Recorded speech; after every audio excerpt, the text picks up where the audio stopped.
Welcome to the YAHOWAH blog.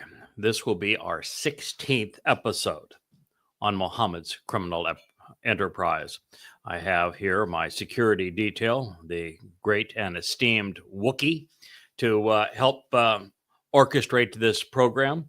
He is, of course, necessary when we expose and condemn the nature of the Quran because, well, while Allah is completely impotent, he has managed to convince a couple of billion Muslims that they should go berserk anytime someone actually cites from the Quran or Hadith to prove that, well, that Allah is sadistic and that Islam is a death cult. But nonetheless, that is what it says, and it is our responsibility to share the truth with you. So on this, the 16th episode of Mohammed's criminal enterprise, where we have detailed everything there is to be known about the first blood in Islam, Muhammad's first successful terrorist raid, where, according to the first Muslims, they murdered 42 people. They abducted some 40 individuals. They ransomed them to buy more weapons so that they could be more successful sand pirates.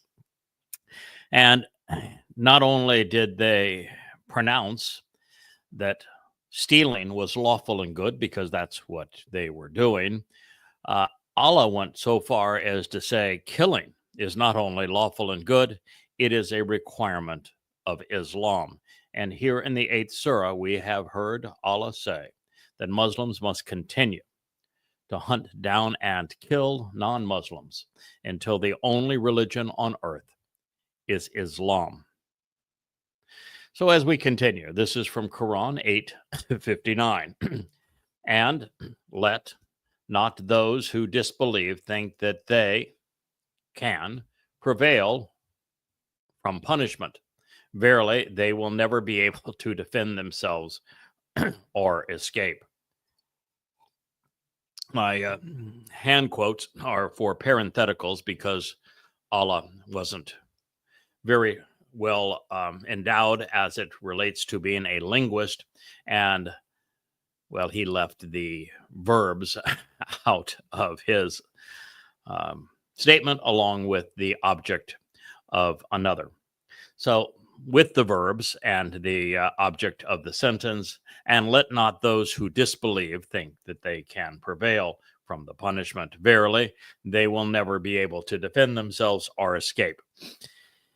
So what Allah is professing here is that so long as Muslims are willing to go and fight and kill for him and to pursue non-Muslims to the end of the earth, that no non-Muslim will ever escape, and that eventually every person on the planet will either be a Muslim or dead. So hopefully Islam has your undivided attention. If you are not a Muslim, it's Allah's perception that you are toast. What say you? Well, fortunately, the sane can still prevail by being informed and enthusiastic in our support of Israel, and courageous in our condemnation of man's greatest foe, Islam. Even better, especially for a remnant of God's people, come to know and respect Yahweh, accept the conditions of the Bereth covenant family, and attend the Mikra, the invitations to be called out and meet with us. By doing so, Allah's slavish militants will be incapacitated, as they are against me. But of course, I have the benefit of having the killer Wook here in my defense. That and 1,000 or so of Yahweh's Malak. Well, as for the rest of humanity, if Allah gets his way, if the Quran is carried out as it is written, as if Muslims do as their wannabe God protests and demands, if they follow Muhammad's example,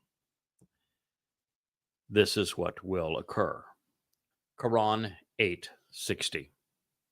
Now, keep in mind here, what I'm sharing with you here comes right from the Quran. There is no other source as esteemed in Islam. The Quran is Islam.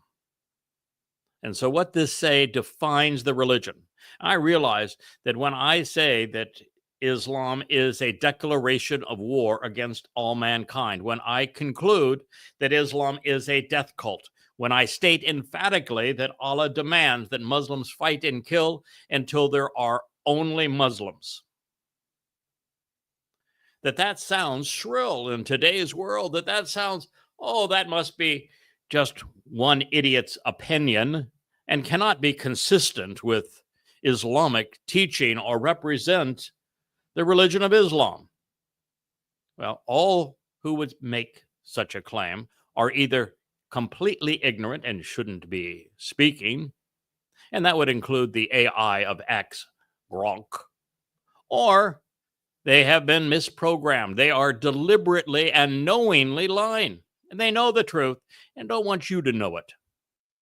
Because what I'm saying of Islam is irrefutable. It is the very core and essence of the religion. In fact, without these tenets,